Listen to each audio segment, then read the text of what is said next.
Hello all, very good morning. Online sense am audible? मतलब ये तो आदत हो गई है बोलते बोलते। So I welcome you all to the orientation lecture for Anthropology Foundation. Uh, so for all of you, my name is Karandeep Singh and I'll be taking all of your classes for anthropology. And today what we are going to see is some basic knowledge, or say what are the basic aspects of anthropology. Second, I'll be talking about how you should be, or what are the basic strategy in order to deal with the optional if you want to maximize your score. Some things that you need to do, something that you don't need to do. Okay, so that you basically have that consistency, so that you score well in your optional. And then the last thing, that is, I'll take up your questions. Whatever you have in your mind, you can ask me and we'll discuss that. Okay. So the first thing, uh,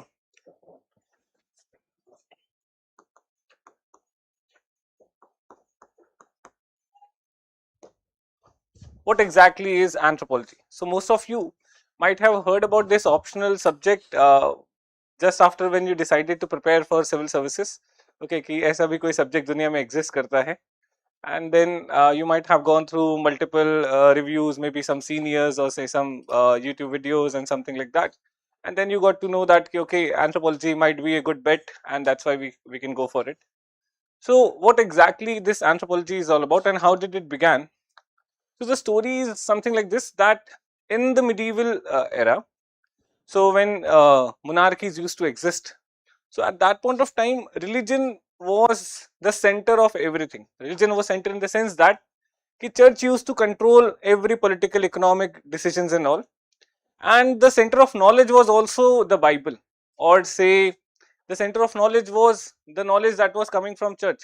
Everything is created by God. God created Adam and Eve. God created, say, humans. God gave them the name. God gave them the language. God created a family. God created marriage. Everything was created by God. Even God created earth. Okay, and that was the basic thing that was happening. But over a period of time, what happened, that people started to discover things. People started to find things that were not present in Bible. So for example, Christopher Columbus, he went to discover US, and that was not there in the Bible. And as soon as such kind of discovery started to happen, they basically start to question the authenticity of Bible. Okay, what's the authenticity? And over a period of time, you'll see that Darwin, Charles Darwin, he and some of the predecessors, they also started to talk about the idea of evolution, that humans were not created like this. We had some ancestors, or say we have evolved from a quadruped animal. Okay, quadruped means the one who walks on four legs. So as soon as this idea of evolution started to come up, that humans have evolved from an animal which used to walk on four legs, so automatically the authenticity of Bible was rejected.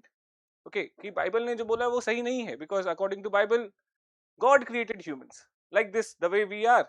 No, but according to science, basically we have evolved from an animal.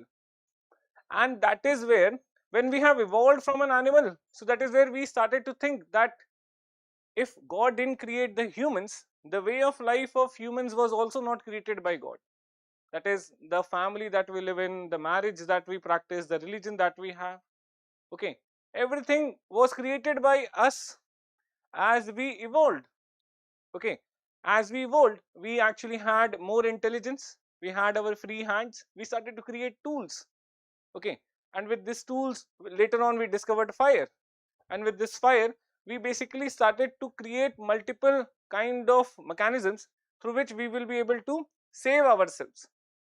And that's how you would understand that family, marriage and everything else started to develop. And this is the idea that anthropology explores, that humans, as they evolved from an animal which used to walk on four legs, how with this evolution, what happened, or how with this evolution the culture started to evolve. The things that we take for granted, anthropology asks the question, how was it created? what was its function, what is the need. Say for example, we take family for granted, हमें लगता है कि family is like a normal thing that it should happen, but why in the case of humans we created family like institutions? What is the history of family, or what functions the family is performing? उसकी कुछ जरूरत होगी तभी तो हमने बनाया होगा. Okay, so for example, uh, if we talk about humans, so understand that as we started to evolve, in that case human children, they are born helpless. Okay, helpless in the sense that they basically require the care of the mother for a long period of time. Okay, they are not able to walk, and uska bhi ek reason hai. What is that reason? So basically when we evolved from a quadruped animal to a biped, quadruped means the one who walks on 4 legs. So when we evolved like that, so in order to walk on 2 legs, this pelvic bone had to alter itself. How? Basically if the pelvic bone is too broad, in that case we would not be able to walk properly. So imagine the bone being too broad, in that case we would have walked like this, and just a tip of force would actually make us topple down, will fall down. So the pelvic bone had to become narrow. But what was the impact of this pelvic bone? That the size of the baby that can pass through this pelvic bone during the time of delivery also has to reduce itself, or it has to be of a particular size. Beyond that, it's not possible to deliver that baby. So if you see the structure of this pelvic bone, it is something like this, a basin shaped bone. Basin shape means, have you seen the wash basins? So there is a big hole and then there is a sink. So in the same way, you'll see the pelvic bone also has similar kind of structure. Okay, and the head of the baby should pass through both of these holes. So if the pelvic bone is becoming narrower, in that case the head of the baby will not be able to pass through it. So what actually happened? The baby sizes started to get reduced in order for successful deliveries. Now when the babies are being born smaller with the smaller brains, in that case they are dependent on the parents. But that was a blessing in disguise, or that was something, a turning point in humans. Now when the babies, they basically are born without developed brains, that means the brain development will happen after birth. And when the brain development is happening after birth, we learn most of the things after birth, unlike any other animal. Say for example, the dogs. So the dogs, you'll see that the puppies, when they are born, they basically stay around the mother maybe for 5-7 days and then they start roaming independently. Okay, but what about us? We are around our parents maybe for 10 years, 15 years in order to roam independently. Okay, and the dogs, they give birth to around 6-7 puppies at a time, but humans, one is the norm. Okay, exceptional cases like the twins can happen, but one baby is the norm, right? Now because the babies, they are born with a small brain, dependency is too high, so in that case the mother will have to stay around the baby. And when the mother is staying around the baby, who will take care of the mother? Who will bring her the food? Who will actually feed the baby and the mother? So in that case it requires some partner who should basically come and provide for the mother and the baby. So that requires a male who will actually go to the forest, get some food, maybe get some meat, whatever it is, so that the mother could actually feed the baby. And that creates some kind of a bond. Okay, and that creates a family like structure that we take for granted.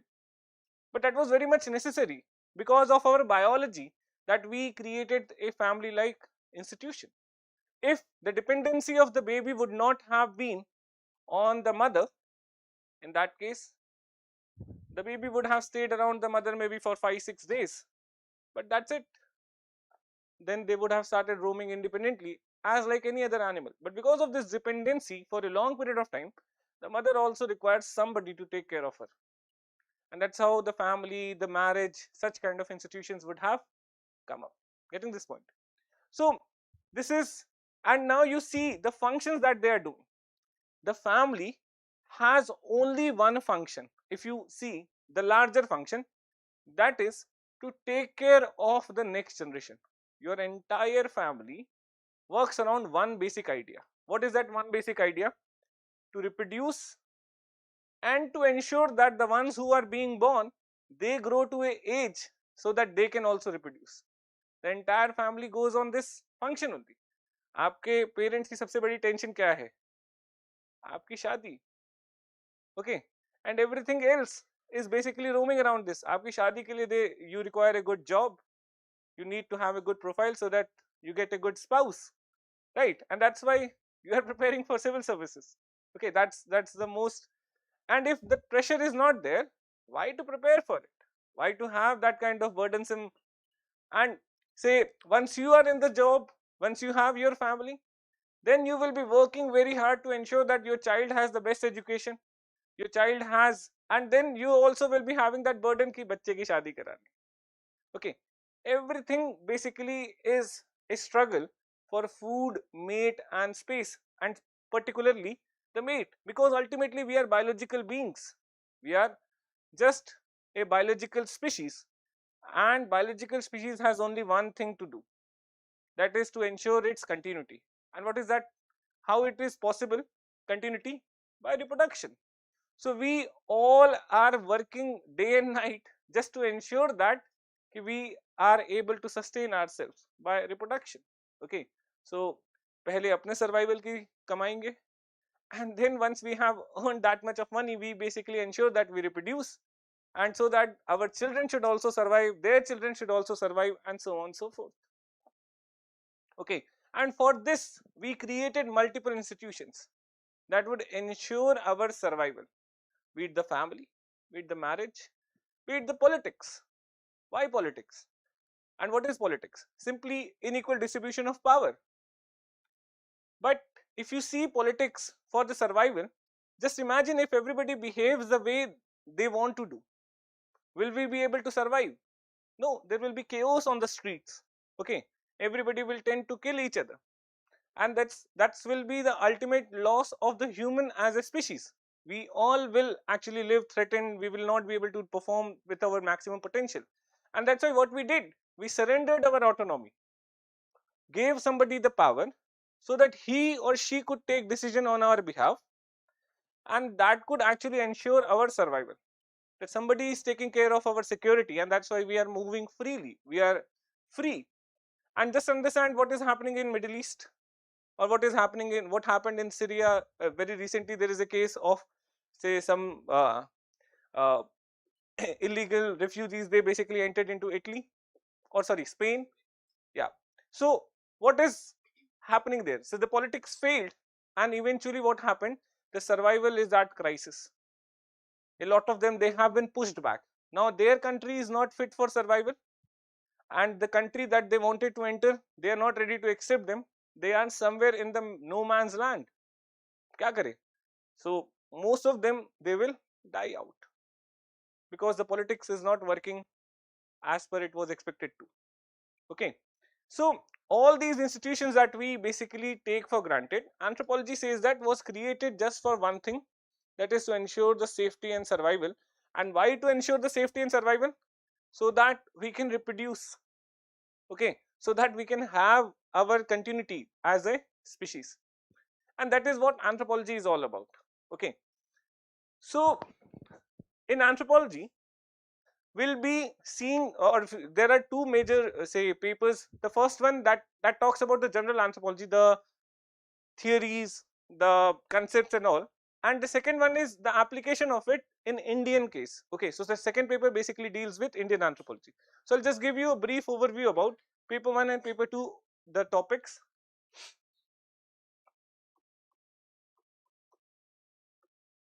So in paper 1,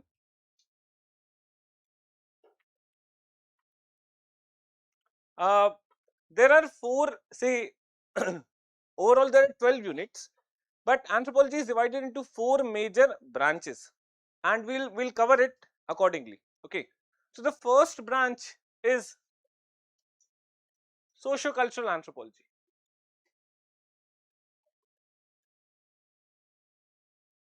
Socio-cultural anthropology deals with society, deals with culture, the formation, the functions, how it works. Okay, so that is the socio-cultural anthropology. For example, here we'll be talking about the economics, the politics, the religion, the society, the family, the marriage, all these parts are related to our sociocultural anthropology part. Okay. Say one very interesting thing that anthropology basically says that as we evolved, we created family, marriage and all, we also created the God. Okay. The God that we worship is not the one who created us. The God that we worship is the one who was created by us. We created the God. Okay. So why? So there is a scholar, Yuval Noah Harari. He says that one very interesting thing that makes humans one of the most successful species in the world is the ability to gossip. Okay. We basically have the capacity to gossip, create some ideas or say some rumors, and if we collectively believe in that gossip, that will unite us.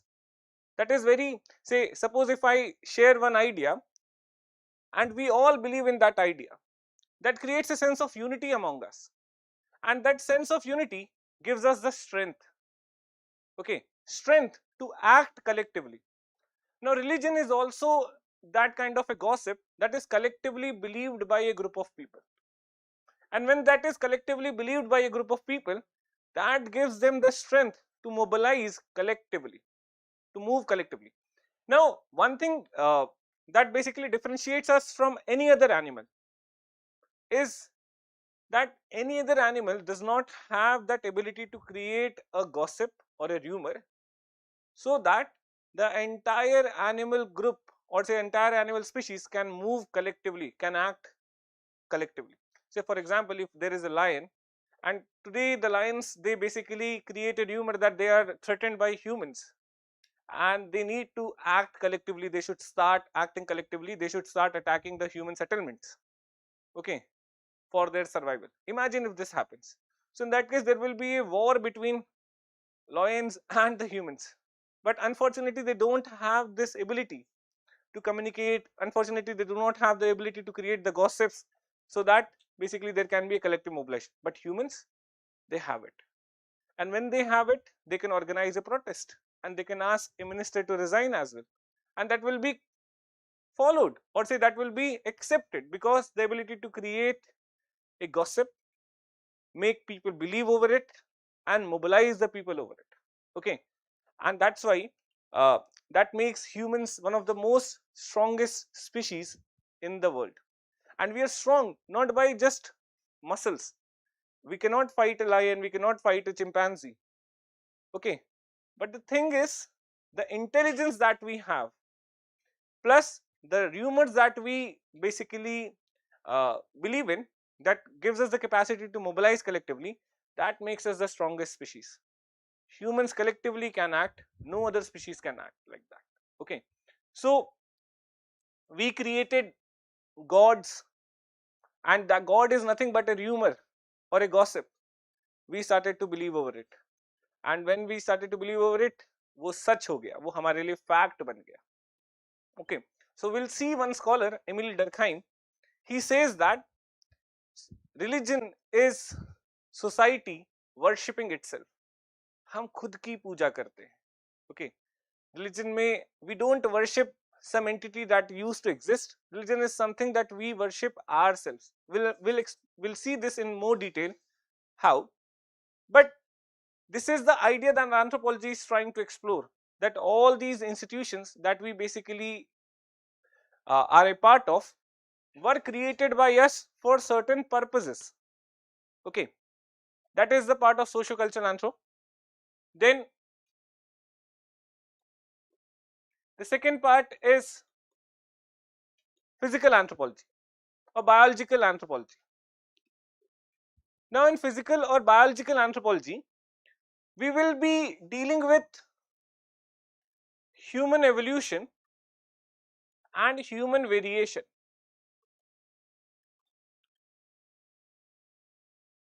Two major aspects, human evolution and human variations. So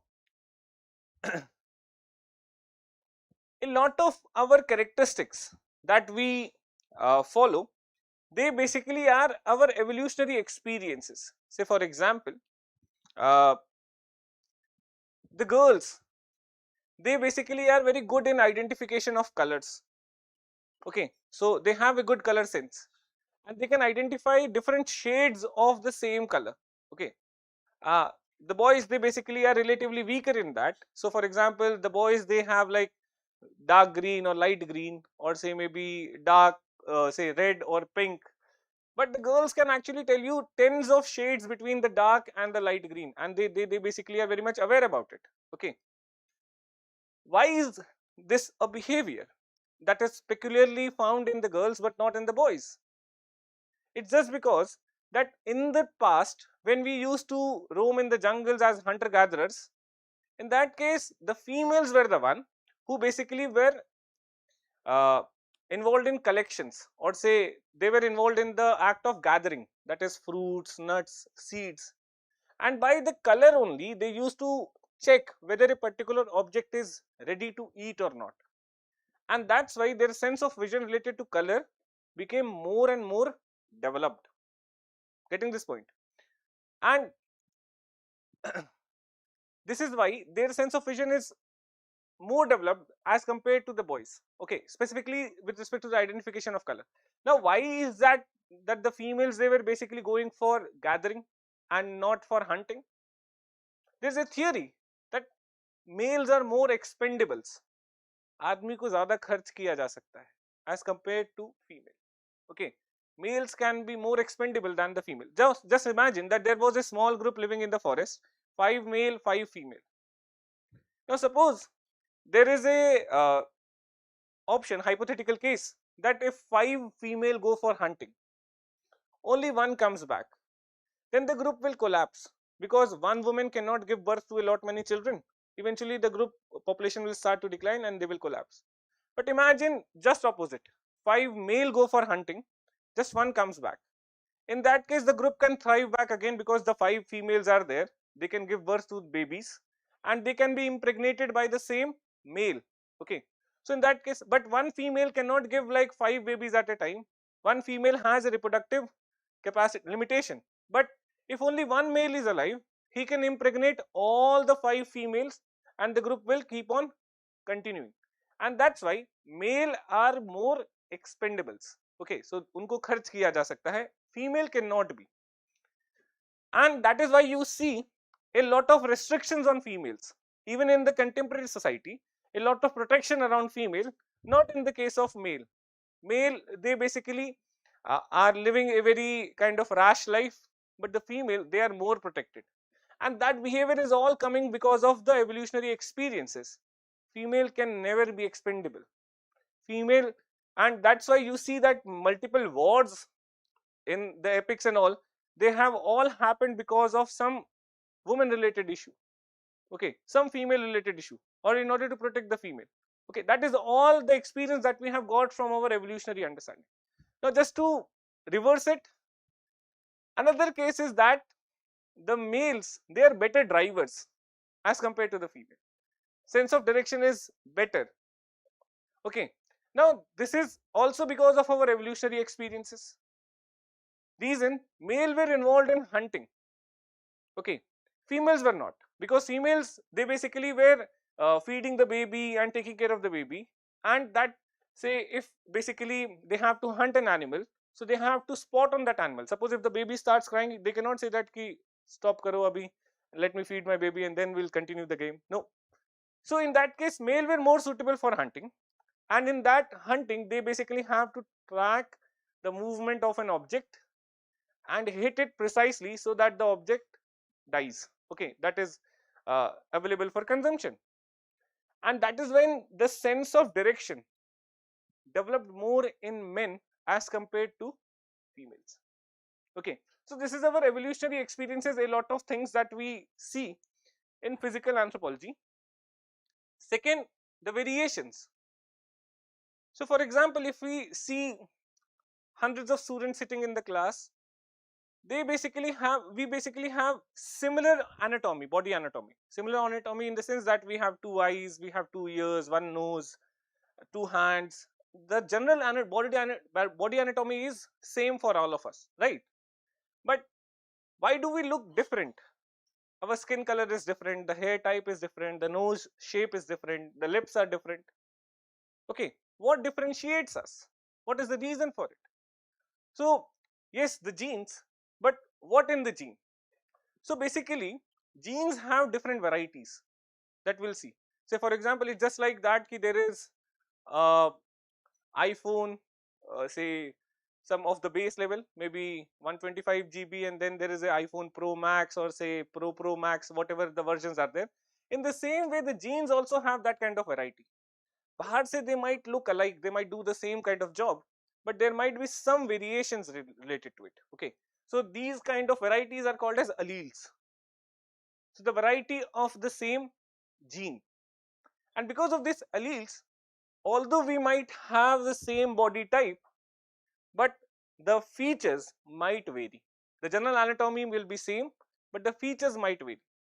So we'll talk about this variations in the humans and what is the reason for these variations and what are the processes that are involved in this. This is the part of physical or biological anthropology.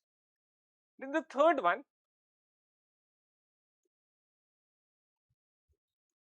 is linguistic anthropology.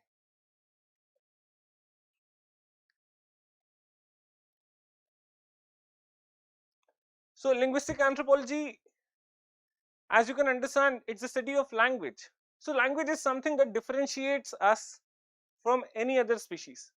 So other species, other animals, they might be able to communicate by some way or the other, but it's the humans who basically have a language, proper language, which can be documented. Now because of this language, see, any kind of knowledge that we got by our experience, we were able to record it, store it, and pass it to the next generation. And that's why we were able to create a pyramidal like structure of knowledge. Pyramidal like structure in the sense that ki our next generation starts at the point where the previous generation left. We are not starting from the scratch every generation, because the experiences have been recorded, have been documented.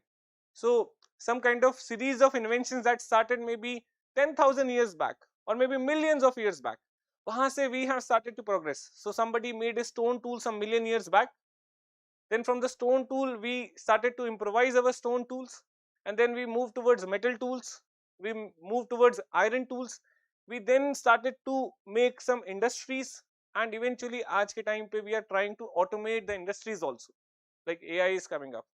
Okay, so see, what is the power of this language? It's all possible because we were able to write it, we were able to document it, and since we were able to write and document it, we were able to pass on our knowledge from one generation to other. Okay, now that tells us the importance of the language. Now let's see some other case. So you must have heard about this Great Nicobar project that is going on. Champagnes, a particular tribe that lives in that forest, Great Nicobar, and their numbers is hardly 300 to 400. Imagine when these people will be say alienated from that land, they will be basically displaced from that land, what is going to happen with them? Okay, see, when they come to Tamil Nadu or say when they come to some mainland area, in that case the skills that they had in the forest will not be of any use in the mainland area. वो jungle में रह रहे थे, they had the skills to survive in the jungle. Coming to the mainland area, that particular skill will not be relevant at all. Gradually that skill will be gone. They will have to learn the language of the mainstream in order to communicate with the mainstream population. The language will be lost. Now what is the impact of that language loss? The knowledge that they had about that forest, a lot of species, a lot of say plants and all, that all will be gone. Okay, and maybe the knowledge that they might have cured some disease that we were not aware about, might have brought some kind of effective medications that might be more therapeutic with respect to whatever disease that we already have, isn't it? But that all knowledge will be gone. So for example, I also went for a field study. um, in Amarkantak region. So there is a Indira Gandhi National Tribal Institution over there. So there is a forest beside that college, and I got to interact with a lot of tribes living in that forest. Now, what interesting part of this particular tribe is that uh, these tribes, they basically have knowledge about 500 different plants and trees which are there in that forest. 500 different species, they are all aware. So even a very well read botanist will not have the knowledge about 500 different species of the plants. Okay, but they have it.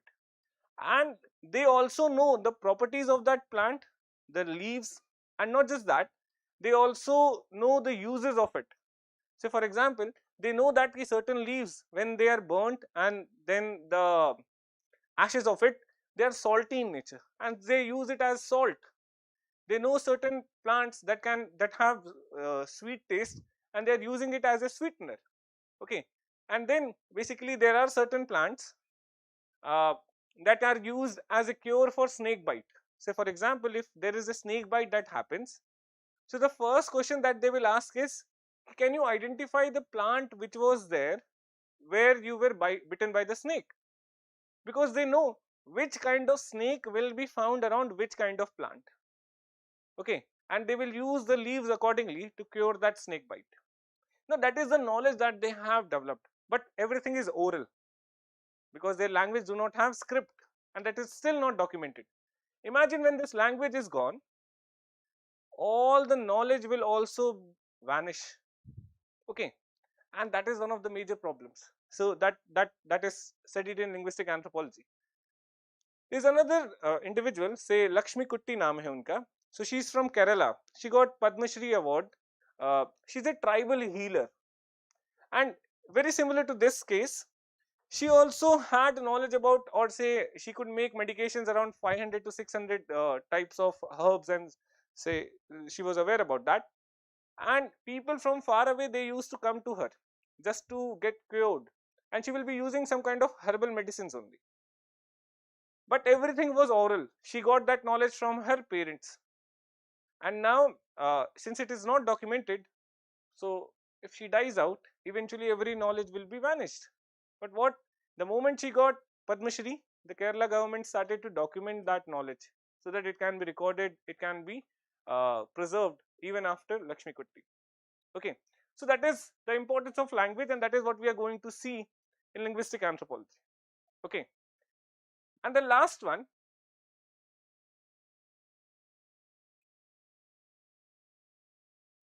is archaeological anthropology. So archaeological anthropology is study of past from the ancient remains. So whatever remains that you are getting, you are trying to reconstruct the past out of that. Okay, that is archaeological anthropology. So uh, most of the history of humans, we don't have any written records for it. So writing is a feature that developed very recently. So even till Indus Valley civilization, we don't have any kind of written records to support that. Okay, so it's post Indus Valley, we have the idea about written records like Vedic period and all. Okay, उससे पहले we don't have any evidences, or say we don't have any written records. So here archaeology will come to our rescue. Okay, that is, we try to reconstruct the past from the ancient remains. Okay, and we'll be using multiple techniques. Say for example, we'll be using some techniques like the dating method.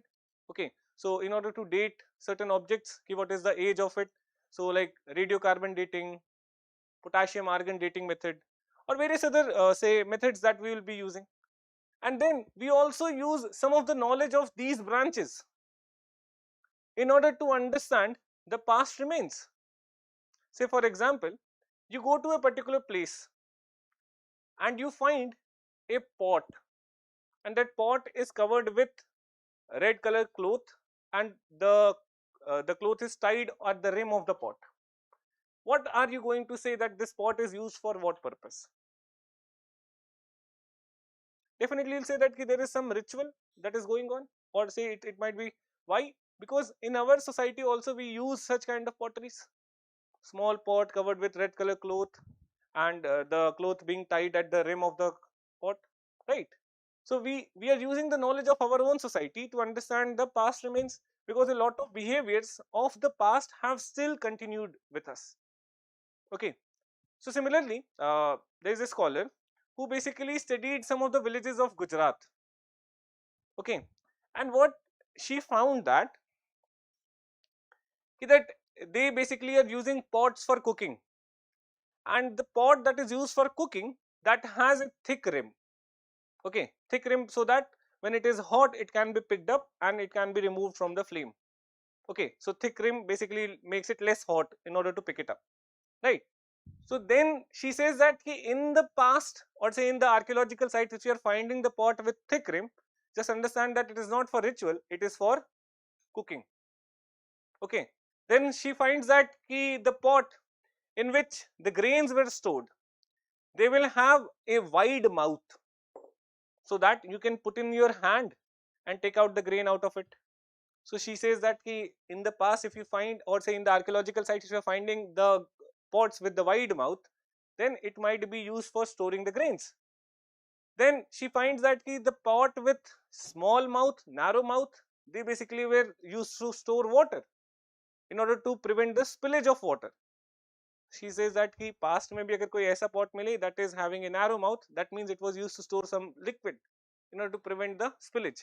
So here she is studying the contemporary society just to understand the meaning of the past remains. Okay, because we were not having written records.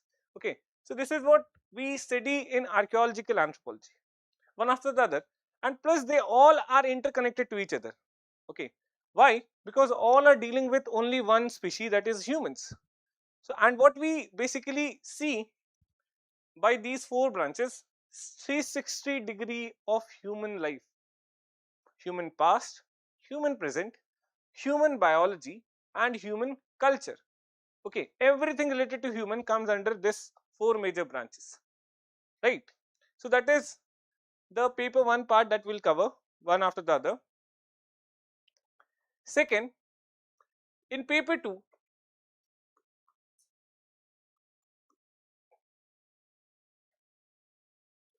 we will be dealing with Indian society. Okay, and in Indian society, there are three major parts that we'll talk about. First one is caste. So you can understand that caste is one of the most important social variable. So the question is, how is caste created? What is the origin of caste? Okay, so we caste is something that has inculcated in us, or say it's a part of our day-to-day life. So in our exams, in our marriage, okay, whatever, what is the most important variable? The caste. So how did this caste came into being? What is the reason for it? So different scholars, they have different opinions related to it. So one of the scholars say that Aryans came from outside. They brought the Varna idea, and that's how the society got divided into caste. Some of the scholars say that no, Indian society already had caste-like institution before the arrival of Aryans. They basically say that what is the feature of caste? If you see the feature of caste, caste is something that is local. Local in the sense that you will find a particular caste, जैसे Patel हैं, they basically are found in Gujarat. Then Reddys, they are found in Andhra, and then you'll see Jats, they are found in Haryana. Okay, so the castes are local, and then caste basically believe in endogamy, and then the caste have some kind of council, maybe एक panchayat or something that basically deals with the affairs of the caste. So they say that India में caste like institutions were already present in the form of tribes. Tribes are local. Say for example, Nagas in Nagaland, Kuki, Metis, they basically are found in specific regions, right? Then tribes also follow endogamy. A tribe will marry in its own tribe, and then tribe also have their local institution that manages the affair, council of elders or something like this, that basically manages the affairs of the tribe. Getting this point? So caste like institution was already present in India. It was not brought by Aryans. Okay, what Aryans brought was the division of labor. Eventually that was integrated with the caste like institution, or say the tribes, which eventually led to the present caste system. Okay, so multiple theories related to it. And then We'll talk about how caste functions at present. Is there a hierarchy? And what is the basis of hierarchy? Hierarchy in the sense of purity pollution, or the basis of hierarchy, is it the hierarchy is on the basis of economics? So whether a caste is superior to the other caste because they are rich, is it true? Or a caste is superior to other caste because they are politically powerful, or a caste is superior to other caste because they are ritually powerful or ritually superior. Ritually superior means some textbook shows that this particular caste is superior to the other. So there are multiple evidences of it. Say for example, uh, we all think that the Brahmins, they consider themselves to be the superior caste, right? But there is a group of Brahmins in Banaras. They are called as Mahapatra Brahmins, and these Brahmins are untouchable caste. Although they are Brahmins, yet they are untouchable. How? Because they engage in the job of funeral rituals. Okay, and their job is considered to be polluting in nature. Funeral rituals in the sense that say, you must be aware that Banaras, that's the place where people go for cremation, and these are the Brahmins who basically engage in this cremation rites, and that's why this job is considered to be polluting in nature, and despite being Brahmins, they are untouchables. Okay, now one other thing, what exactly is caste? Caste, is it Varna, Brahmin, Kshatriya, Vaishya, Shudra, or is it something else?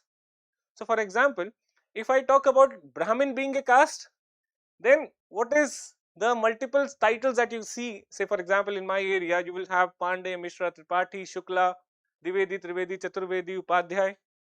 All are Brahmins. Then what are them? Or say, what are these categories? Are this caste? Then what is Brahmin? So Brahmin is Varna, and these are the Jati. Okay. And what exactly means caste? Whether the Jati is caste or whether Varna is the caste. Okay. So there is a lot of, say, speculations about it. Ki who represents the caste? Is it the Varna or is it the Jati? Okay. So that we'll see in case of caste, the origin, and then we'll see the future. Ki what is the future? Whether caste will remain, whether caste will die out. Okay, what is the future of caste or the end of the caste? Second thing that we'll see, village. See, when India got independence, more than 90% of the population of India was having rural lives, or say rural habitation, right? Even now also, approximately 65% of the population of India, it lives in rural areas. Only 30-35% they are urban, and the kind of urban life that we have, वो भी rural ही है. Okay, say just one rain and you see what kind of roads we have, and say ये तो फिर भी main Delhi है, बाहर की तरफ तो पूरा गांव ही है. So and plus even in the urban areas, the value system is still rural. Although we have moved towards the urban areas, but the value system is still rural. That is our day to day practices, or of engagement with the other caste, or say division of labor, that is still following the caste based occupations.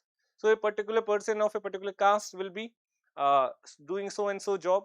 Urban areas, it doesn't matter that what is your caste and what is your occupation, but in rural areas it is very much important. Say a person from Sonar caste will be goldsmith, a person from Baniya caste will be the vendor, a person from Gwala caste will be the milk provider. Okay, that is a classic evidence of, say, the rural lifestyle, in which the caste determines your occupation, and it is more or less hereditary in nature. Means if your father is a Gwala, then you also have to be a milk supplier to the entire community. Moreover, if you see the habitation over there, people of the same caste live in a particular hamlet. So they live in a clustered way. So Thakur hai, so they have houses around each other. Then Sunar, they will be having their houses and say separate. And then the Dalits, they will be located somewhere at the corner of the village. say some other end of the village, they will not be interacting with the other, so they will have their own basti, or they will have their own, say, ghetto, wherein the Dalit houses will be clustered together, and that is what we are going to see in the village. Okay. Moreover, village city was very much important post independence and even now, because majority of the population of India was living in the village. In order to create a developmental plan, we need to have a knowledge about village. Okay.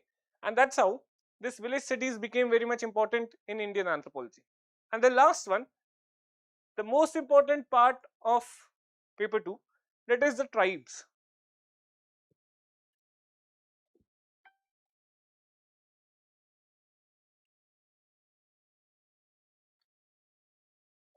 So tribal India, that's one of the most important and most scoring part of Indian anthropology.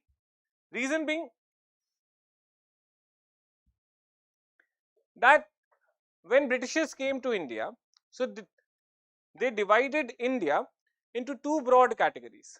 That is, first section of India, that is caste, and the second section of India, that is isolated from the caste, that is tribe.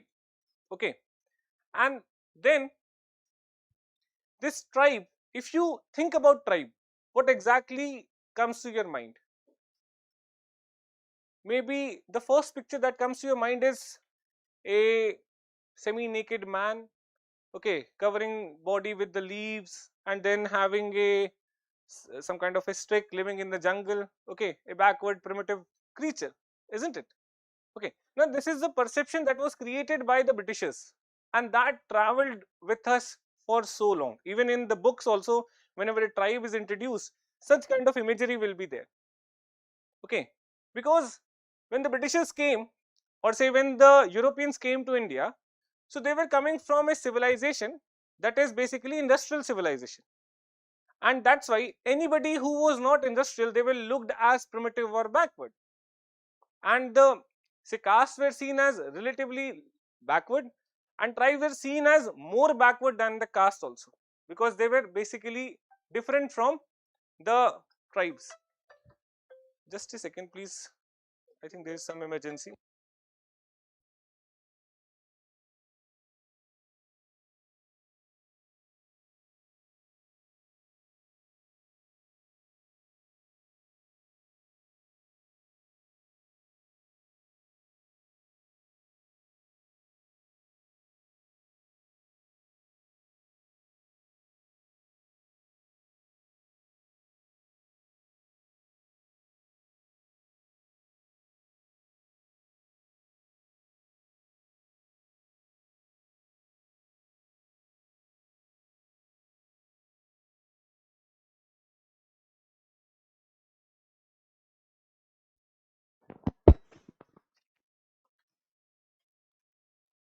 Okay, so very sorry.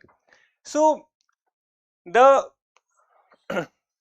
idea of tribe that was created by the Britishers now basically created the policies related to them also.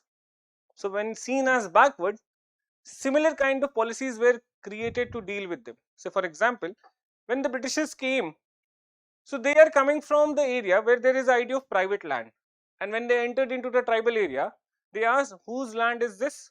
So they say that this land belongs to all of us, because the concept of private land was not there. Okay. So this idea was completely alien to them, that how can the land belong to all of us?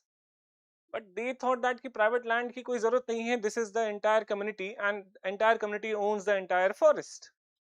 So what did they interpreted? That everybody's land is a nobody's land. Okay. And that land was declared to be a terra nullius. Terra nullius means a uninhabited land, and the tribes, they were treated as animals who basically were roaming freely on the land, and that forest was declared to be the state property, and the tribes were expelled from that forest. Okay. And that is what happened even now. So how we are dealing with the forest? The forest is considered to be a state property.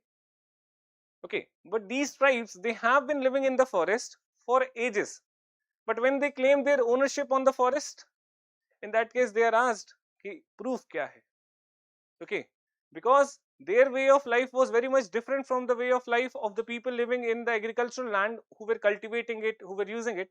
But since the tribals, they managed the land, they managed the forest, they never had this kind of formal administration. But what happened to that?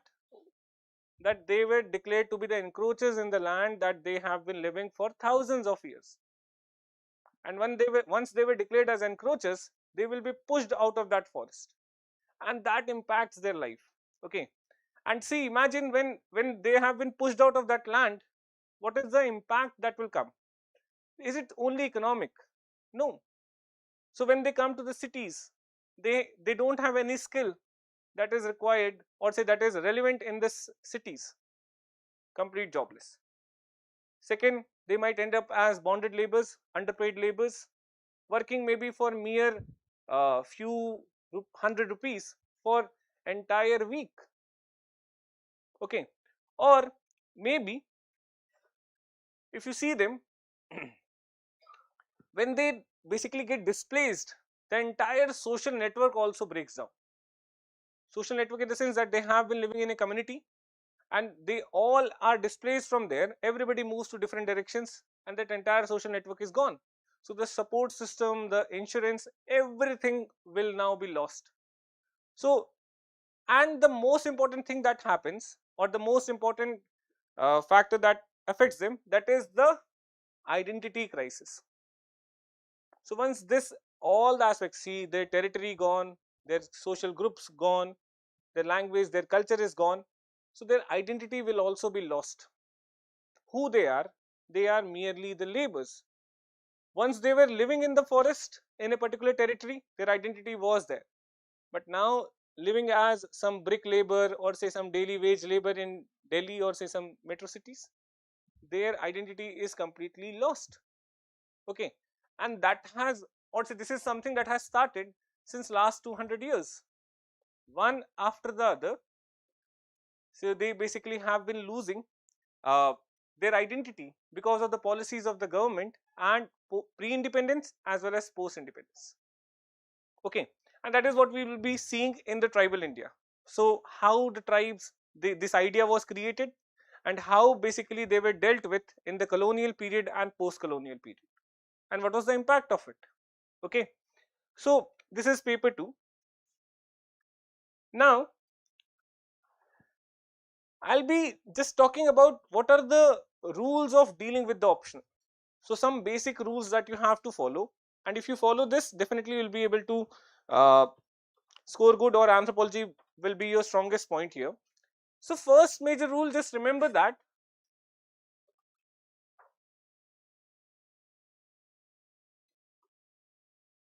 you're not here,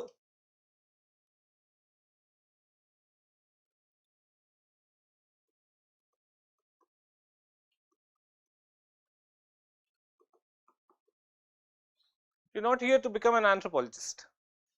Okay, this is the first rule that you should write it on your, say, in front of your study table, that you're not here to become an anthropologist. You're just reading anthropology to score good marks in the subject. Okay, because if you basically tend to go on research, that I need to be specialized in every domain, every topic, I need to have a detailed knowledge of each and every topic, in that case your energy will all be focusing upon certain things that might not have a good return on investment. Okay, you just have to have some idea about every topic. Okay, rather than having a specialist command over each and every topic. Okay, and this is what happens, say once basically the course starts, a lot of students will come and ask me what book should I read, or what are the other sources that I should refer to here and there. Okay, but understand that key, that other sources might give you some amount of, say, confidence that you have read it, but in the exam you have to accumulate each and everything that you have read maybe in a year or two, and you have to take it collectively. Kitna yaad kar paoge? Okay, do you have that capacity to remember it? Do you have the capacity to write it? And the biggest problem in mains is not having less amount of content. Even a bigger problem is having knowing a lot of things, that you will never be able to write it down. You will not be able to filter it there. Okay, so that's why just understand before reading anything, think what is the return that I'm going to get. Is it going to improvise my score, or is it just for my ego satisfaction I am reading it? If the answer is one, definitely read it. If the answer is the second one, that okay, जबरदस्ती read कर रहे हैं ego satisfaction में, तो just avoid it.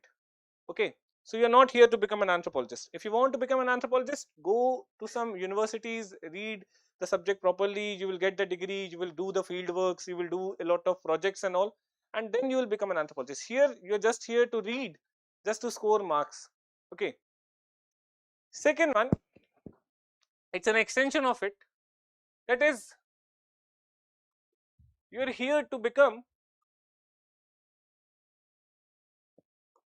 DC, not CC. Means you are here to become a district collector, not a content collector.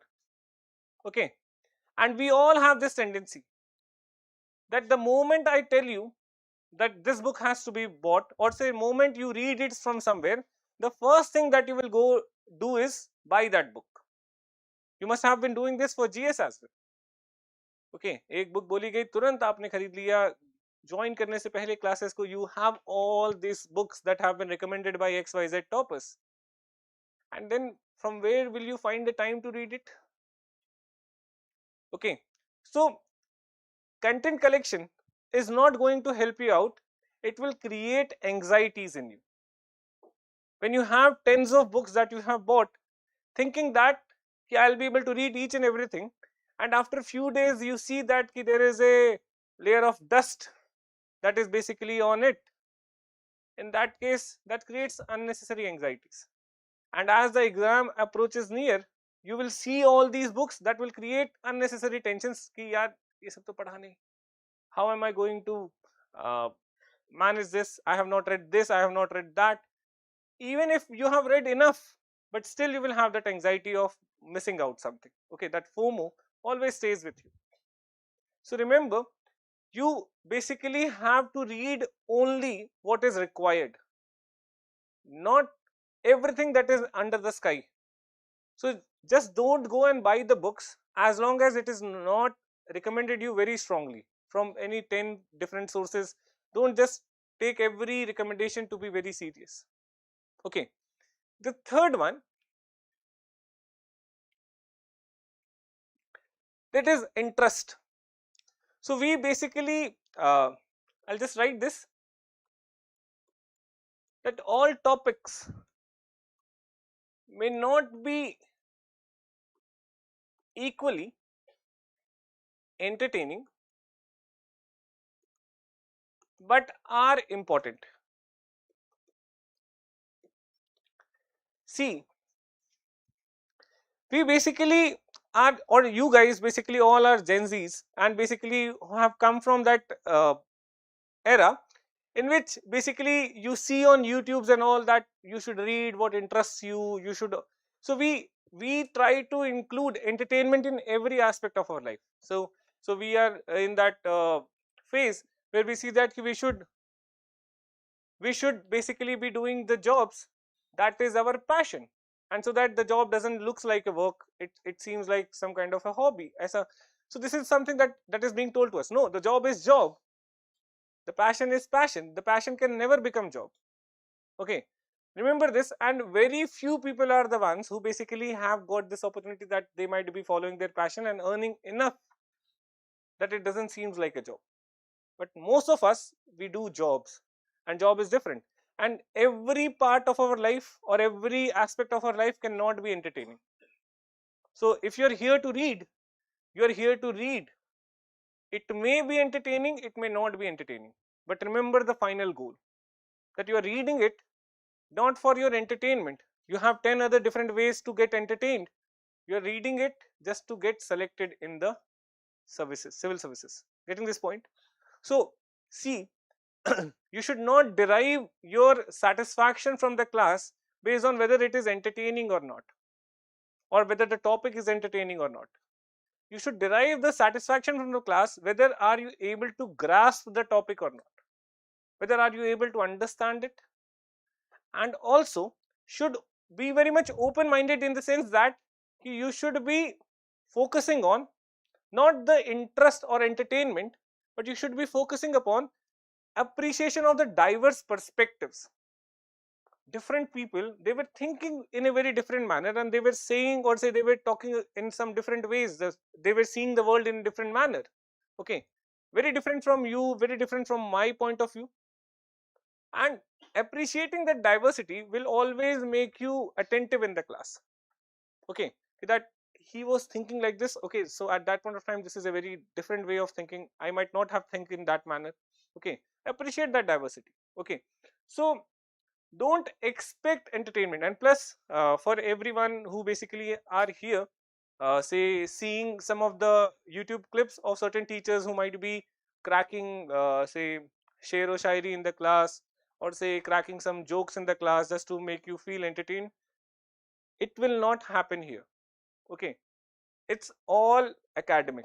Even if I make some kind of a trivial comment or a joke, that will also be academic, the contextual one.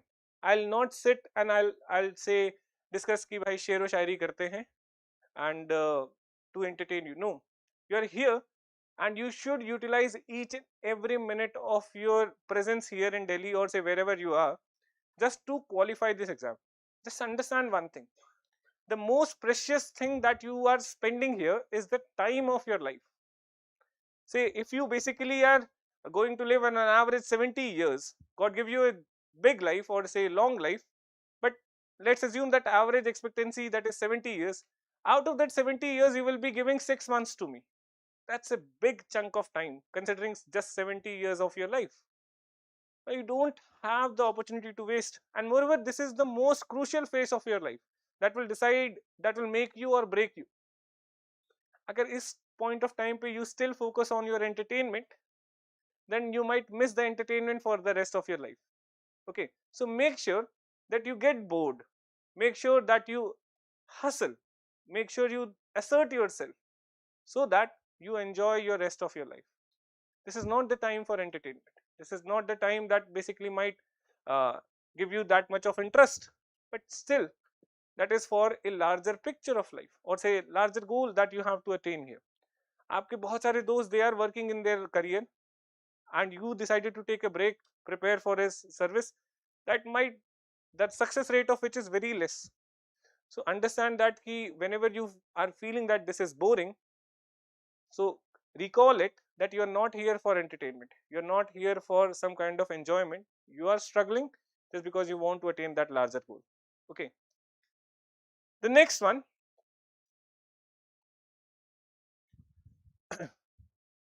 average content and above average presentation.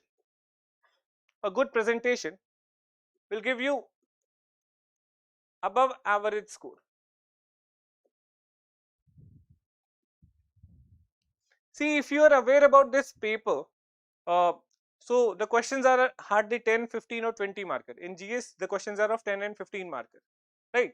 And the word limit is there that 10 marker you have to write it in 150, 170 words approximately, and 15 marker you are supposed to write in 250 words approximately. Okay, and 20 marker 350 words approximately you have to write.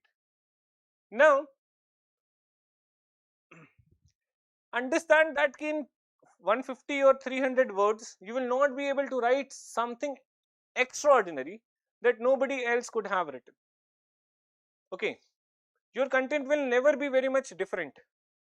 What differentiates your content is the way you present it. Okay, not the content itself, because general idea will be same for everyone. So suppose if there is a question on constitution, say fundamental rights, article 21, or say some directive principles of state policy, something. In that case, what will happen? Okay, everybody will be writing almost the similar content. What differentiates your answer is the way you present it.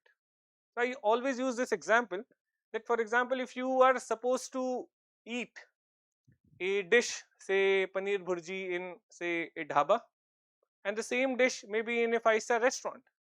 You'll be paying 100 rupees for the dish in that dhaba and 500 in the restaurant. What differentiated it? The ingredients were more or less the same. Okay, but why are you paying 500 rupees in the 5-star restaurant? Not for the ingredients, but for the presentation.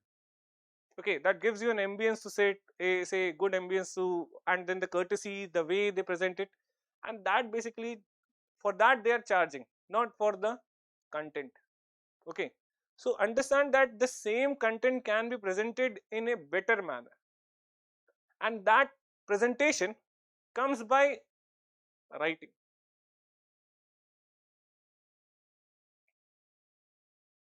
Okay, so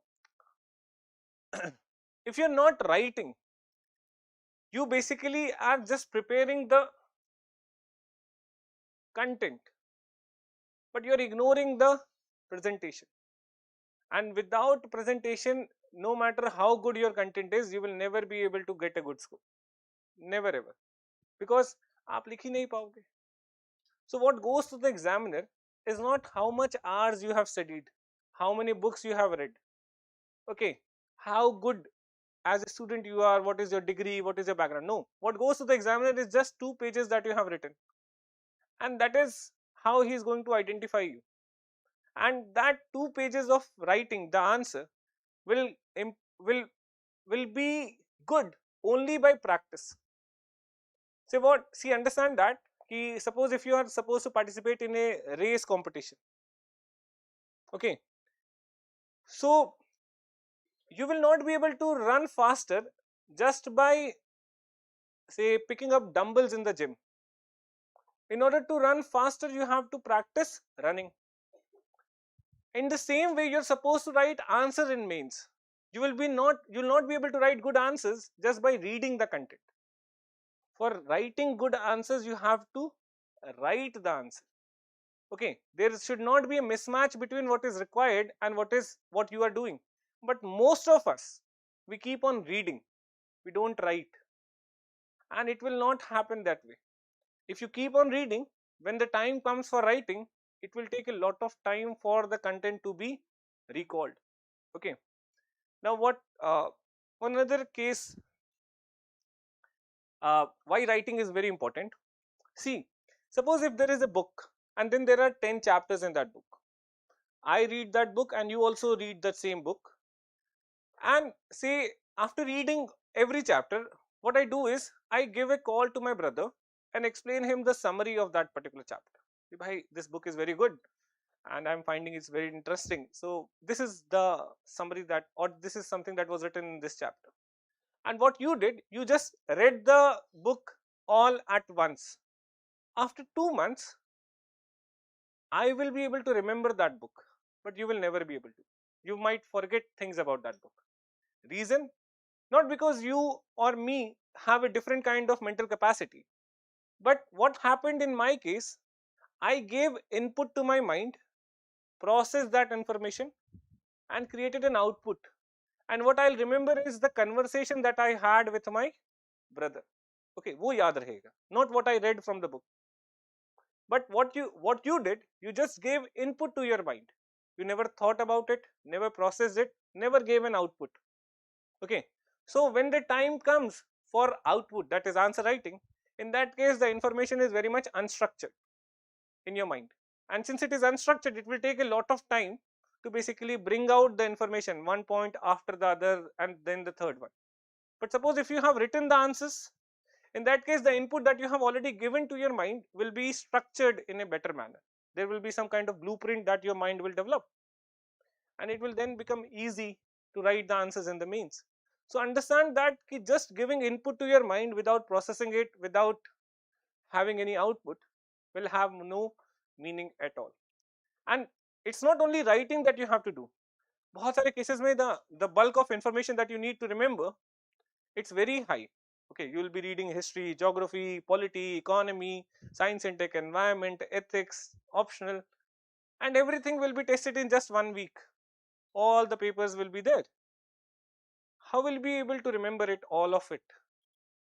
Okay, you need to have that output.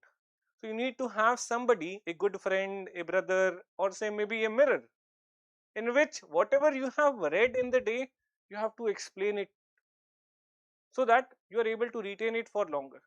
अपने भाई को समझाओ, अपनी mother को समझाओ, या खुद को समझाओ, but just do it so that you process the information, and then you, in some way or the other, you are giving some kind of output, creating some kind of a conversation. Okay, so presentation is very much important. Content, average will work. Now, other reason why I say that the average content will work, see how much score that you are expecting maybe in optional. Everybody aims for that golden score of 300. Now, what is 300 in total?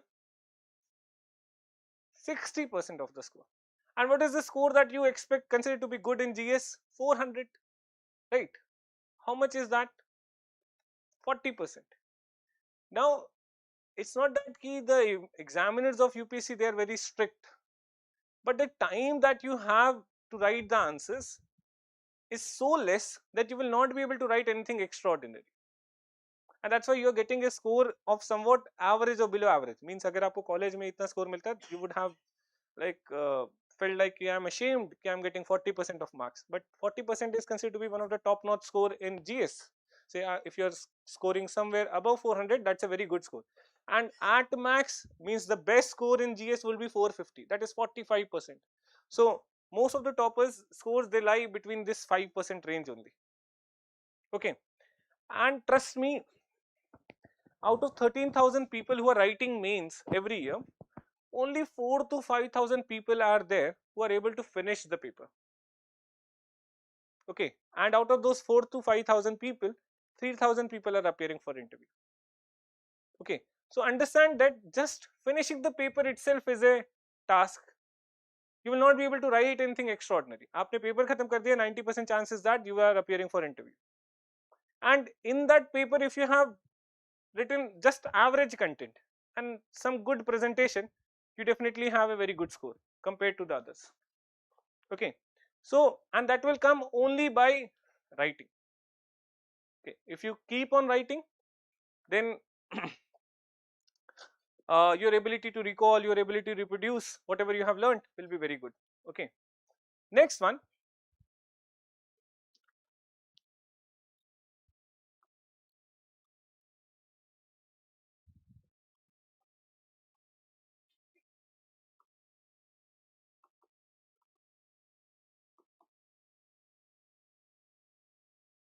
PYQs are the guiding light. So PYQs are the guiding light in the sense that whatever you are reading, be it in GS or in anthropology, how do you get to know that whether what I am reading is correct or relevant or not? By solving PYQs, because that basically reflects the mindset of the examiner, how UPSC is setting up the paper, what are they expecting from you. Okay, plus do you need to read more or this much is enough? Okay, so if you're able to solve the PYQs at least last 7 to 8 years for GS and Anthro, in that case your knowledge is decent enough, because whatever they have asked, you have an answer for it.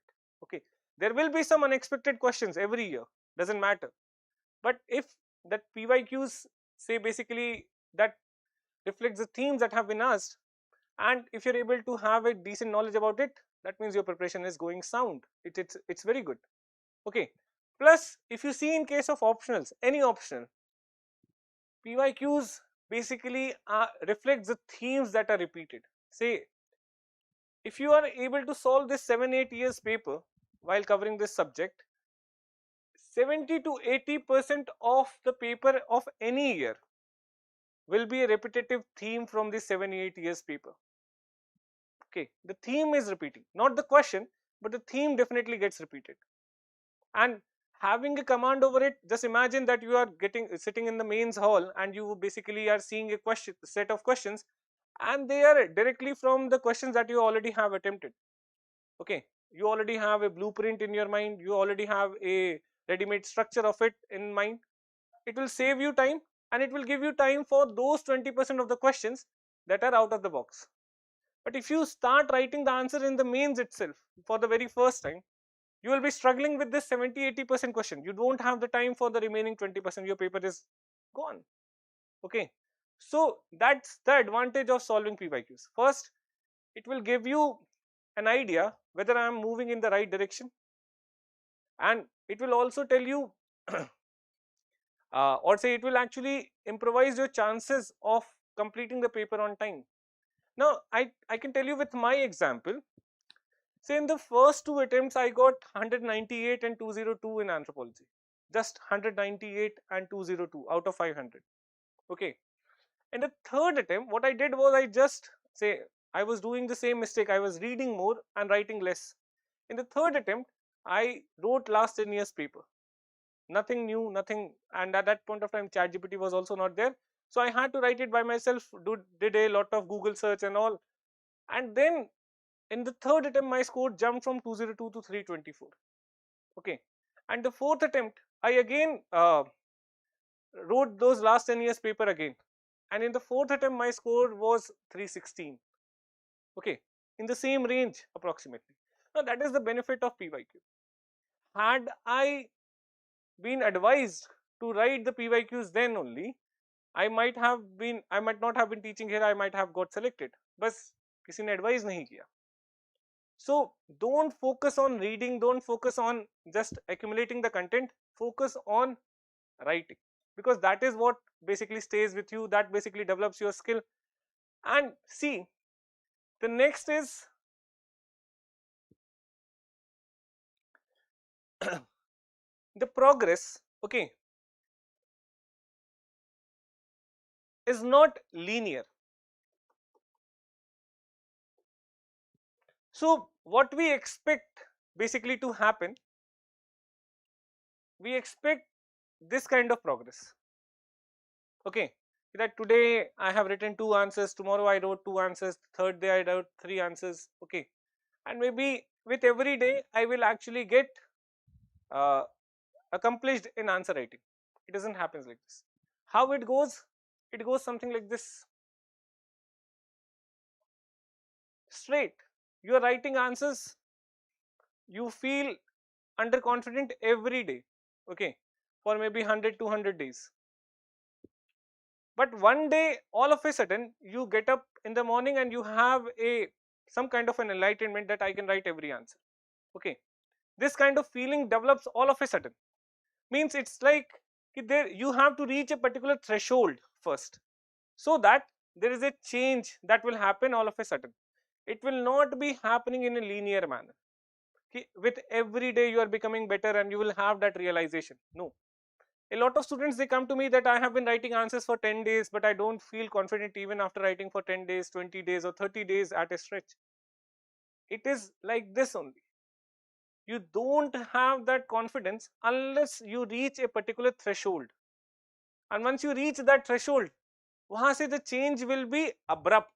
All of a sudden, that you were at this situation for 70, 80 days, 90 days at a stretch. And just after 90 days, you all of a sudden jump to the other level. Okay, because you were accumulating a lot of knowledge, a lot of energy, and once that energy is reached, that stage is reached, you change your position. Okay, so don't expect the changes to happen in a linear manner. Maybe you start answer writing from the very first day of the class. It might take you 3 or 4 months to develop that kind of skill that you will start developing confidence. But don't expect that the changes will be happening in a linear manner. Okay, but to have that kind of patience, you need to be consistent. Okay, so consistency is the key.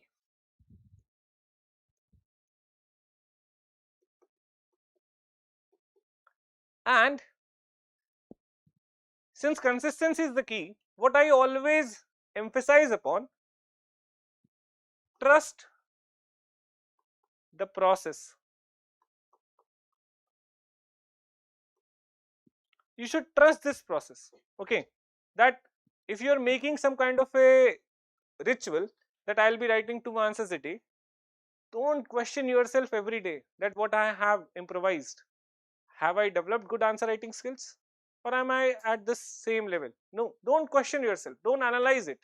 Okay, Just do it, and just by doing it, you will reach at a stage maybe after 100 days or 110 days, that all of a sudden you will realize, okay, now my capacity has improvised. Okay, that growth is not happening in that manner linear as we expected. Okay, so this is the case. Trust the process or trust the system. Okay, here once you basically start preparing for the optional, you have to develop a system that, for example, there is a class for 2.5 hours, and then what I expect from you, 2 hours by yourself. Okay, and what is that in that 2 hours? Basically 1 hour for reading whatever we have discussed in the class, and 1 hour for writing the answer. And how much answers? Two answers, nothing more than that. Okay, two answers from the topic that we have read.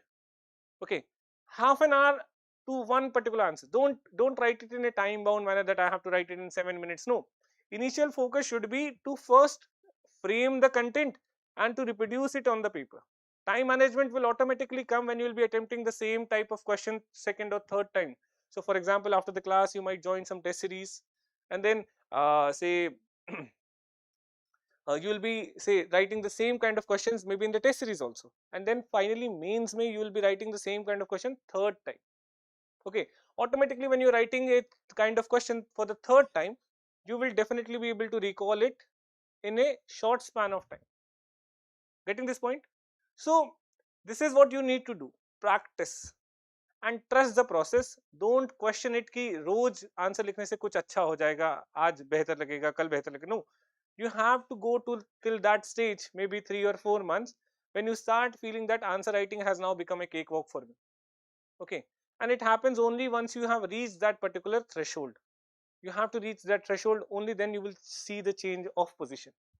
Okay, so these are some of the things that I wanted to share with respect to the engagement that you have to do. Now I'll just allow you to ask the questions whatever you have. Please raise your hand and just ask me anything that you wanted to ask. Nothing? Yes, please. How should you prepare notes? See, in our class, I'll be say I don't dictate, okay, and I'll be writing everything important on the board itself. Plus, some handwritten notes will be uploaded uh, on your portal. Along with that, you will get the handouts. So there are three sources that you will be having. One is the class notes. Second, that is the handwritten notes that will be uploaded. And the third one is the handouts. Primarily, these two should be your sources. The class notes, because you'll be writing it in your own way, or say whatever you are deriving from the class plus whatever I am writing on the board, that is the most important one. Handwritten notes is just to ensure that the class, whatever we have discussed in the class, they are present in a very structured manner with you. Okay, ताकि आपको ये feeling ना आए कि if I miss out something, I don't have any other source to refer. Okay, so these are the two things. But suppose somewhere I will tell you that you might have to refer the handouts. Plus, you don't say I am giving you the handouts just for your psychological satisfaction, that any kind of standard reading material is also available with you. And this handouts, just understand that I am not an author. Okay, I am the teacher. So here, whatever is the content of this handout, it is made from the standard sources which are available in the market that you have to purchase in the form of books. So you don't have to purchase the book. If you still have that urge of reading the books, you can read the handouts because it is in that particular text, and it is just the cut copy paste material of the standard sources whatever is available in the market. Okay, but I don't want you to waste the time on these handouts. Just focus on class notes and the handwritten notes. Okay, so that should be the focus. Okay, yes, please. Writing, handwriting. Okay,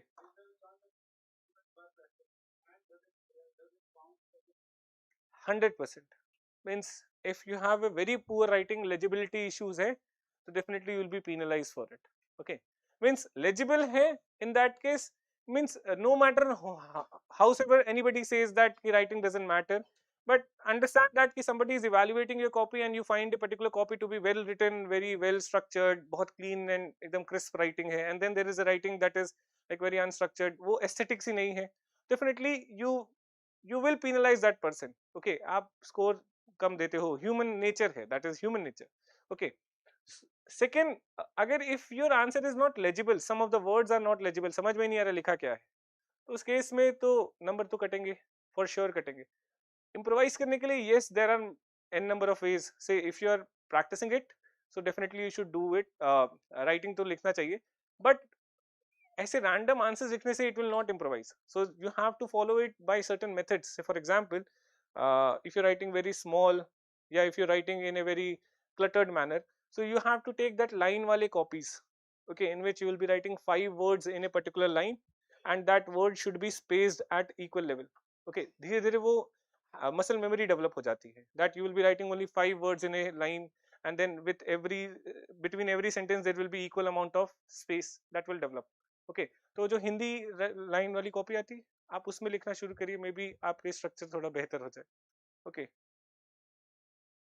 yes please.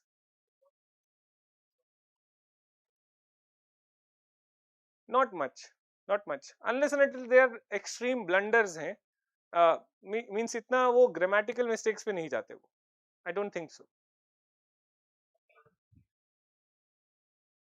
Order of topics, okay, so we'll be starting with theories. It will take, it's the longest unit in the entire syllabus. It takes around 25 lectures approximately. Okay, just one unit, theories. Okay, then that is unit 6 in paper 1. Then we will cover some of the units in paper 1, that is maybe religion, language, and maybe 1 or 2 units, and then we'll move to paper 2. Paper 2 that takes around 35 to 40 lectures to cover. Okay, so we'll cover paper 2 in its entirety, and then we'll come to paper 1 again with physical anthropology, and that takes around 30-35 lectures to cover. Okay, and then whatever remaining topics of paper 1 is there, I'll cover in the end. Okay, so this is the sequence: theories, religion, language, paper 2, and then physical anthropology, paper 1, and then the remaining topics. Okay, yes please. Say how many of you are going for GS classes as well right now? Okay, majority.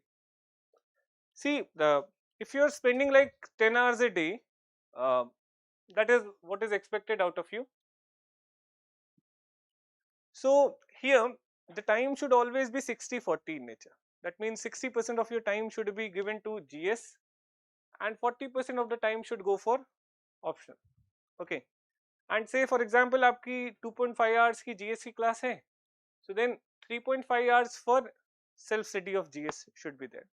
Similarly, if there is a 2.5 hours class of Anthro, 1.5 to 2 hours for self study should be there. Okay, so that should be the time that you should divide.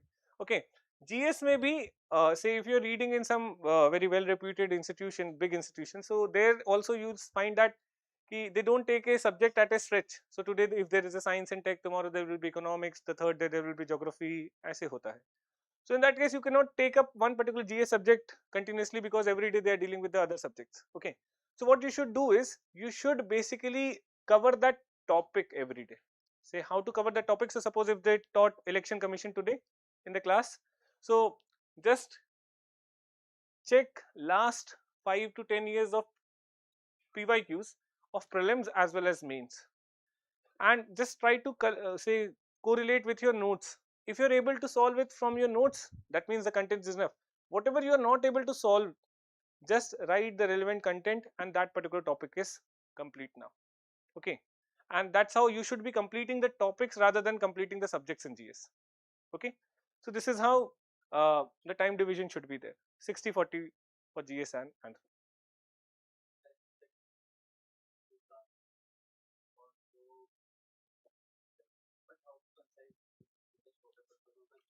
okay, okay.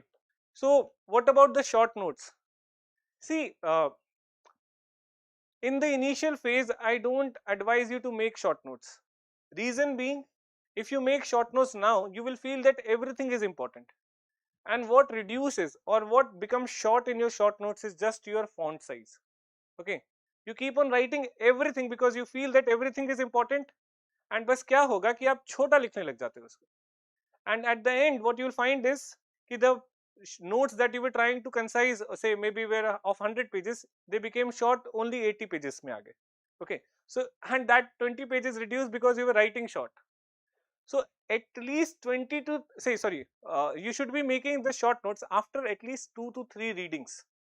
Okay, say for example, once you have read a topic today, you revise it maybe a week later or a 2 weeks later, and then maybe a third revision. So at the third revision you will find that okay, in this topic 70% of the things I am able to remember. Okay, or 70% of the things are there that I just can recall just by seeing a single word. Okay, and 30% is something that I'm forgetting, I'm regularly forgetting, I need to write it in more detail. So based on that you will be able to filter out which part of that particular topic you have to write it in detail and which part of the topic that you can just write a word so that you can recall it. Okay, लेकिन 2 से 3 reading से पहले कभी नहीं बनाना है. Okay, yes please. Unique answer writing, you will never be able to write a unique answer. Okay, ये uniqueness, basically in timeline that you have 7 minutes, you will never be able to write unique. You have to make sure that your answer is addressing the demand of the question, your answer has a structure, and what makes your answer or paper unique is not the unique answer writing, but you will be able to finish if you're able to write all the answers, 19 answers, average with an average content, that will make your copy unique. Okay, क्योंकि बहुत कम लोगों का ये होगा. Somebody might have written very good answers maybe in the initial questions, but throughout the paper maintaining that average answer with an average presentation, that is the most unique thing that you can give. Yes please. PYQs करने हैं, कुछ class में discuss करेंगे, and rest there will be a telegram group that will be available to you. You can submit your answers, you will get the evaluated answers in the group itself, and that will also act as a repository. You can also see other people's answer also. A lot of other people, they will be writing their answers, they will be submitting the answers there, so you can just see others answers also. लेकिन अब ये नहीं है कि हम लिखेंगे नहीं और सबका देखेंगे. Okay, because if everybody thinks like this, nobody is going to write. Okay, so you can just find out maybe within a week or so you will identify that okay, this is the guy who is writing good answers. Okay, and so once you have identified that person, you can just refer to that person's copy every day, okay, how he has written the answer. So you'll get the evaluated copy as well, but you can also have a peer group review also, that okay, yes, okay, this answer seems to be good, I'll follow this structure. You can learn from somebody else's answer also. Anything else?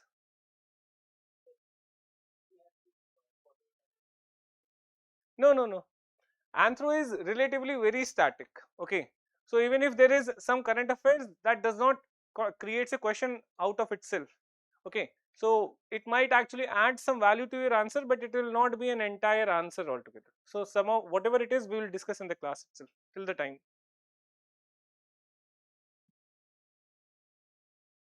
Yes, somebody was asking. हाँ बिल्कुल. Anything else? Okay, let me see some online doubts.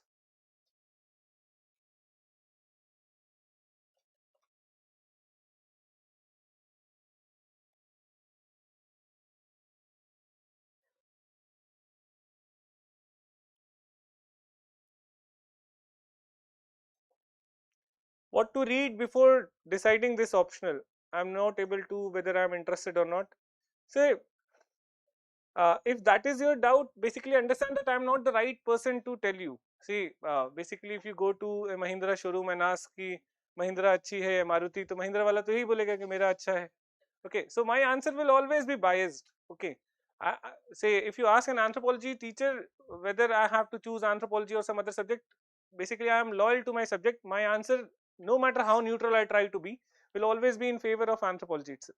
Okay, now what you have to do in order, if you means आपने तो सबने join कर लिया, but the guy who is asking, so if you want to check whether you have a compatibility with any subject or not, just read the syllabus, go through some of the topics basically that are available on YouTube or whatever sources you are referring to, and the third, see the previous year questions, the kind of questions that are being asked, whether you are comfortable with such kind of questions or not, and if you basically are compatible with it, then go with that subject. Yes, please.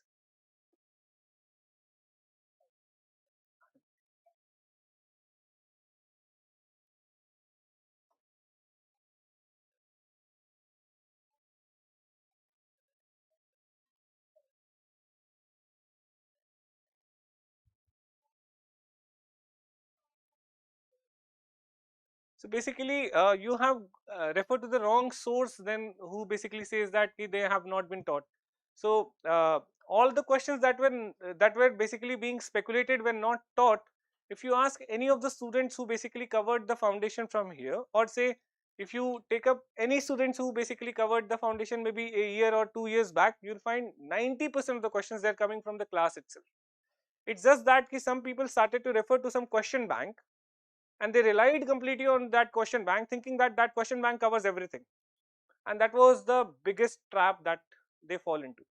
Some basic conceptual understanding agar aapki hai, so in that case, no matter whatever be the question, you will not fall blank. Okay, unless and until there might be one or two extraordinary factual question, ekdam remote factual पूछ रहे. Other than that, 90-95% of the questions, if you pick up my class notes even 3 years back or 4 years back also, they were solvable from that notes itself. Let me see.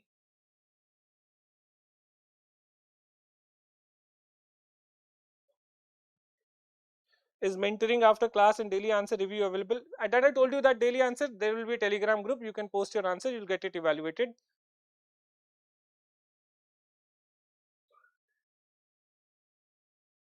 What is the last day to enroll in the course? One day before the course ends.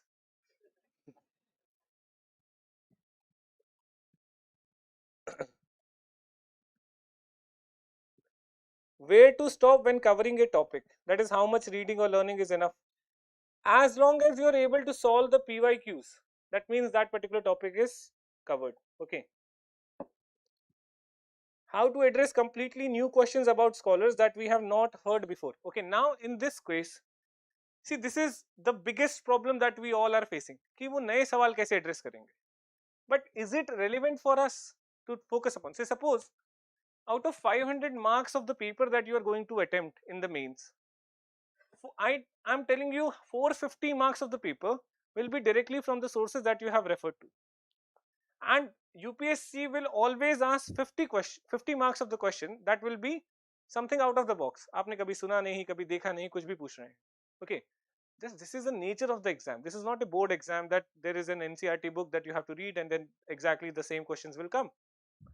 This is UPSC 50 marks. It's okay, but imagine if you're, say, if you're basically very strong in this 450 marks and you're getting a decent average score only, say 60% of the score that you're getting, say here only you will get 270 marks, and that is merely a fluke. It might say you might write something and you might get 10, 15, 20 marks, or you might get some more marks also, or you might altogether leave it, doesn't matter. And where should your first focus be? Your focus should be on this 450 first rather than this 50 marks, because no matter whatever you try, whatever you read, this 50 marks is always uncertain. You don't know where it will come from. Okay, but agar aapko ye solid hai that 270 marks, in that case you don't need to think about this 50 marks. Doesn't matter, whatever comes, I'll write whatever comes to my mind, and maybe I might be able to get 10, 15, 20 marks. So it's just that, understand, you have to make a 5-story building.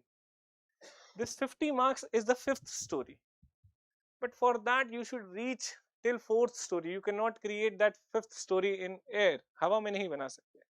Okay, just reach that stage that you are assured that no matter whatever be the paper, I will be getting 270, 275 marks for sure, and then we can think about that 50 marks कि वो कहाँ से आता है, and nobody knows.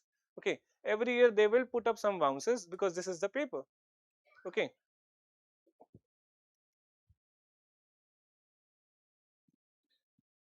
what standard books are to be read? I told you that if you're reading the handouts, that is made out of the standard books only. You don't need to buy any book as long as I ask you to. Everybody talks about writing new example to differentiate, but this is becoming a challenge.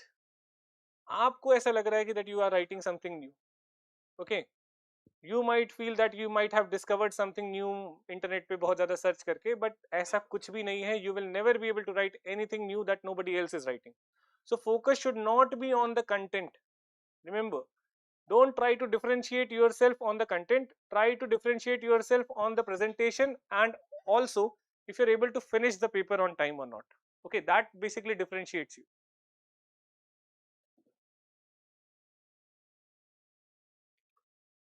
What all should be done before prelims to avoid anxiety during mains?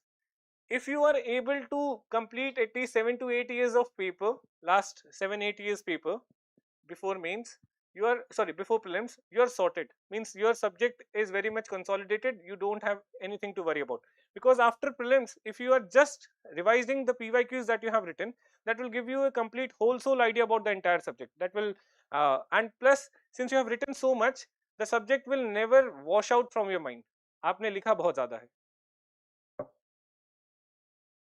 How to revise? पहले पढ़ लेते हैं, and then we will revise. Okay. When to say that I have completed a topic? I told you that if you're able to solve the PYQs that have been asked, you definitely can say that my topic is complete. Can we talk with Karan sir in the course? हाँ भाई, we can talk definitely. There will be online doubt sessions, and offline students can come after the class also. Are there monthly tests? Okay, about the test. Say in the first few lectures, maybe first 2 weeks, I might not be organizing the test.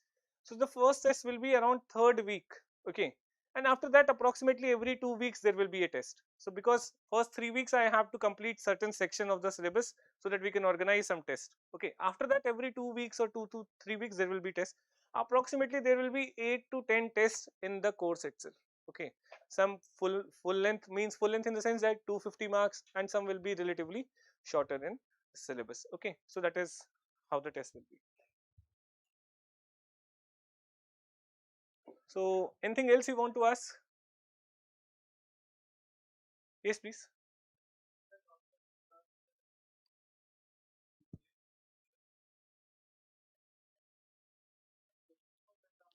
PYQs आपको लिखने भाई. हाँ, और क्या, अब नए सवाल क्या करने लिखोगे, पहले आप PYQs खत्म करो ना. Okay, that's the most important thing that you have to do. Yes, please.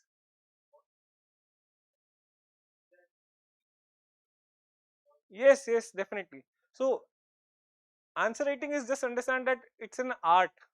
Answer writing is not something that you have written an answer and that's the full-fledged एकदम आप उसको frame करा लो. No. Answer writing will improve with every topic, or say with the way you're writing. Say for example, first time if you go and learn an instrument, and then they basically teach you how to play sare ga ma pa, you basically play it for the first day, and maybe you might be playing the same sargam maybe after say 5 years of practice. The way you were practicing the very first day, the way you were practicing it on the 5th year, that will altogether reflect the maturity. Okay, कि पहली बार समझ में आ रहा है कि कोई some novice, some new learner is practicing the same notes, and then the 5th year वाला बंदा, he will practice and he will introduce some kind of innovations even the same content. Okay, plus what happens, the topics are very much interconnected, but it doesn't mean that ki, since the topics are interconnected, we should stop answer writing till the time we cover all the topics. So for example, if you are starting with theories, you will be writing the answers of the theories just from the knowledge of the class that you have got, but then you will read paper 2, you will get some new examples.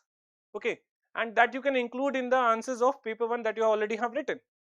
So वो answer आपके पास content भी improve होगा, connectivity बहुत ज्यादा improve होगी. That is something that you can connect with paper 1, paper 2. But till that time you just can't stop answer writing. आप लिखते रहो, आप धीरे धीरे you will be able to understand, comprehend it better. You will be able to include more points, more content in the same answer. Okay. Sorry, by which date? Acha, you are asking me when we'll be finishing the syllabus. Okay, approximately mid January. Okay, 15th to 20th January will be the last date. Anything else? Okay then. Thank you so much, and see you in the class.